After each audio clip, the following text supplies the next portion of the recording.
two tire companies, one tough choice, Apollo Tyres or CEAT, which is a better investment in 2025? Let's explore.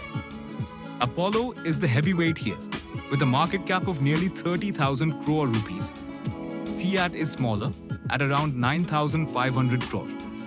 In the latest quarter, CEAT profit rose by 36% year-on-year, while Apollo's profit dropped by a steep 48%. CEAT is also trading at a cheaper valuation, just 13 to 14 times earnings compared to Apollo's 24 times.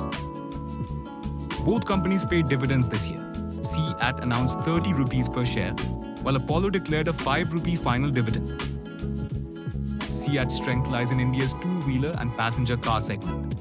Apollo, on the other hand, has a global presence, with manufacturing plants in Europe as well. So who's ahead? CEAT scores on valuation, profit growth, and dividends. Apollo offers scale and global exposure. Both stocks have their strengths. Which one will you ride with? Let us know in the comments. If you like this video, share it with someone who needs to see it. Don't forget to subscribe for more smart investing insights. And if you're enjoying the content, support us by sending a super thanks.